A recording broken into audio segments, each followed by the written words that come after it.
ಬೆಳೆಗಳಿಗೆ ಇಡೀ ರಾಜ್ಯ ಸರ್ಕಾರ ಮತ್ತು ಕೇಂದ್ರ ಸರ್ಕಾರ ಆ ಭೂಮಿಗೆ ಫಲವತ್ತಾದ ಭೂಮಿ ಅಂತೇಳಿ ಒಂದು ಲಿಖಿತವಾಗಿ ಹೇಳಿಕೆಯನ್ನು ಕೊಟ್ಟಂಥದ್ದು ಪತ್ರಿಕೆದ ಮುಖಾಂತರ ಹಿಂದೆ. ಈ ಹೋರಾಟ ಇಲ್ಲ ಮಾಡು ಅಥವಾ ಮಡಿ ಅನ್ನೋ ವಿಚಾರಕ್ಕೆ ಇವತ್ತು ಕೂತಿದ್ದೇವೆ. ಹೊರ ರಾಜ್ಯದವ್ರನ್ನ ನೀವು ಕೈ ಬಿಟ್ಟಿದ್ರಿ, ರೈತರವರು ಇದು ಪ್ರಶ್ನೆ ಕೊಡಬೇಕು ಸಂಬಂಧಪಟ್ಟದ್ದು.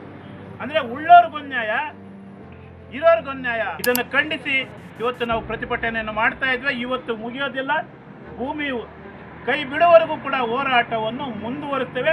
ನಾವು ಅವತ್ತಿಂದ ಕೃಷಿನೇ ಅವಲಂಬಿಸಿ ಬದುಕಂತ ಜನ ನಾವು ಅದು ಬಿಟ್ಟರೆ ನಮಗೆ ಬೇರೆ ಉದ್ಯೋಗನೂ ಬೇಡ, ಅವ್ರು ಉದ್ಯೋಗ ಕೊಡೋದು ಬೇಡ. ನಾವು ಯಾರು ರೈತರು ನಮ್ಗೆ ಉದ್ಯೋಗ ಇಲ್ಲ, ನಮಗೆ ಕೈಗಾರಿಕೆ ಮಾಡಿಕೊಡಿ, ನಮ್ಮ ಫಲವತ್ತ ಭೂಮಿ ನಾವು ಕೊಡ್ತೀವಿ ಅಂತ ನಾವು ಅವರು ಸರ್ಕಾರದ ಹತ್ರ ನಾವು ಹೋಗಿಲ್ಲ.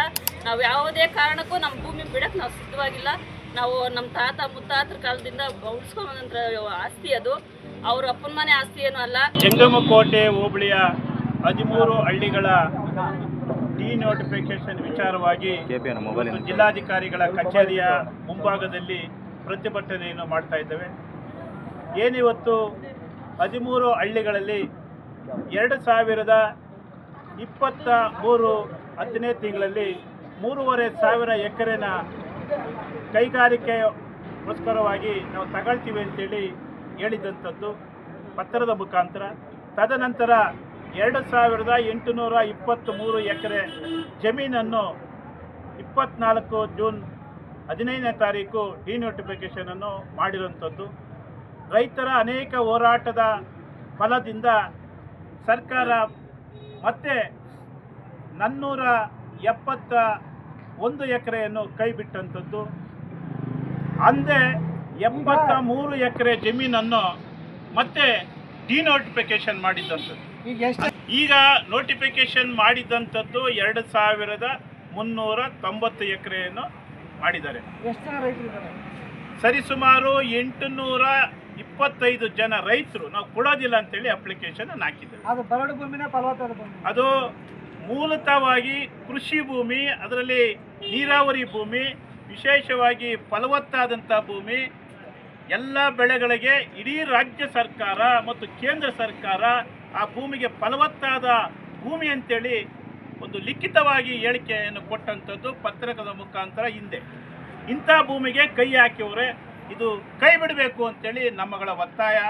ವಿಶೇಷವಾಗಿ ಈ ಹೋರಾಟ ಇಲ್ಲ ಮಾಡು ಅಥವಾ ಮಡಿ ಅನ್ನೋ ವಿಚಾರಕ್ಕೆ ಇವತ್ತು ಕೂತಿದ್ದೇವೆ. ಇವತ್ತು ರಾಜಕಾರಣಿಗಳು ಯಾವ ರೀತಿ ಅಂದರೆ ರೈತರಿಂದಲೇ ರೈತರನ್ನು ಒಡೆಯುವ ರೀತಿಯಲ್ಲಿ ಕೈ ಹಾಕ್ತಿದೆ. ಇವತ್ತು 471 ಎಕರೆ ಯಾವ ಆಧಾರದ ಮೇಲೆ ನೀವು ಕೈ ಬಿಟ್ಟಿದ್ದೀರಿ?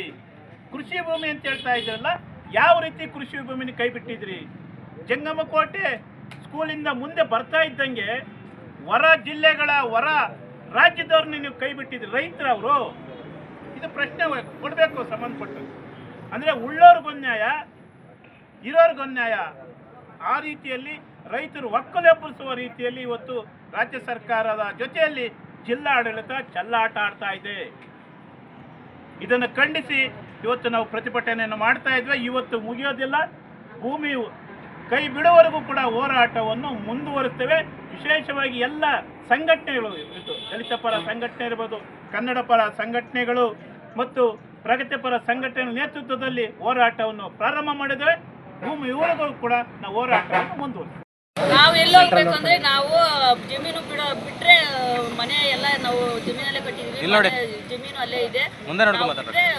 ನಾವು ಪ್ರಾಣ ಕಳ್ಕೊಬೇಕು. ನಾವು ಬದುಕೋಕೆ ಯಾವುದೂ ನಮಗೆ ಇದಿಲ್ಲ. ನಾವು ಅವತ್ತಿಂದ ಕೃಷಿನೇ ಅವಲಂಬಿಸಿ ಬದುಕಂತ ಜನ ನಾವು ಅದು ಬಿಟ್ಟರೆ ನಮಗೆ ಬೇರೆ ಉದ್ಯೋಗನೂ ಬೇಡ, ಅವ್ರು ಉದ್ಯೋಗ ಕೊಡೋದು ಬೇಡ. ನಾವು ಯಾರು ರೈತರು ನಮ್ಗೆ ಉದ್ಯೋಗ ಇಲ್ಲ, ನಮಗೆ ಕೈಗಾರಿಕೆ ಮಾಡಿಕೊಡಿ, ನಮ್ಮ ಫಲವತ್ತ ಭೂಮಿ ನಾವು ಕೊಡ್ತೀವಿ ಅಂತ ನಾವು ಅವರು ಸರ್ಕಾರದ ಹತ್ರ ನಾವು ಹೋಗಿಲ್ಲ. ನಾವು ಯಾವುದೇ ಕಾರಣಕ್ಕೂ ನಮ್ಮ ಭೂಮಿ ಬಿಡಕ್ಕೆ ನಾವು ಸಿದ್ಧವಾಗಿಲ್ಲ. ನಾವು ನಮ್ಮ ತಾತ ಮುತ್ತಾತರ ಕಾಲದಿಂದ ಉಳಿಸ್ಕೊಂಬಂದ್ರ ಆಸ್ತಿ ಅದು, ಅವ್ರ ಅಪ್ಪನ ಮನೆ ಆಸ್ತಿ ಏನೂ ಅಲ್ಲ. ಅವ್ರಿಗೆ ಮಾತ್ರ ಎಷ್ಟು 100 ಎಕರೆ 1000 ಎಕರೆ ಜಮೀನು ಸಂಪಾದಿಸ್ಬೋದು ರಾಜಕೀಯ ವ್ಯಕ್ತಿಗಳು, ಈ ಉಳ್ಳಂಥವರು. ಆದರೆ ಈ ರೈತರು 1 ಎಕರೆ 1/2 ಎಕರೆ ಜಮೀನು ಇಟ್ಕೊಂಡು ನಾವು ಜೀವನ ಸಾಗಿಸ್ತಾ ಇದ್ದೀವಿ. ಮಕ್ಕಳು ಮರಿ ಜಮೀನಿಂದನೇ ಓದಿಸೋದು ಮಕ್ಕಳನ್ನ. ಮತ್ತು ಹೈನುಗಾರಿಕೆ, ಕೃಷಿಯಿಂದ ಹೈನುಗಾರಿಕೆ ಮಾಡ್ತೀವಿ. ಅದು ಹೂವು, ಶುಂಠಿ, ಕಂಬಳಿ ಸೊಪ್ಪು ಎಲ್ಲ ಬೆಳೀತಾ ಇದ್ದೀವಿ. ಅದಕ್ಕೋಸ್ಕರ ನಾವು ಜೀವನ ನಮಗೆ. ಅದು ಬಿಟ್ಟರೆ ಬೇರೆ ಜೀವನ ಇಲ್ಲ. ನಾವು ಭೂಮಿ ಮಾತ್ರ ಬಿಡೋಕ್ಕೆ ರೆಡಿ ಇಲ್ಲ, ನಾವು ಬಿಡೋದಿಲ್ಲ. ಎಷ್ಟು ದಿವಸ ಆದರೂ ಹೋರಾಟ ಮಾಡೋಕ್ಕೆ ನಾವು ಸಿದ್ಧವಾಗಿದ್ದೀವಿ. ನಾವು ಯಾವುದೇ ಕಾರಣಕ್ಕೂ ನಾವು ಭೂಮಿನ ಬಿಡೋಲ್ಲ ಅಷ್ಟೇ. ನಮ್ಮ ಹೆಸರು ಅಂಬಿಕಾ.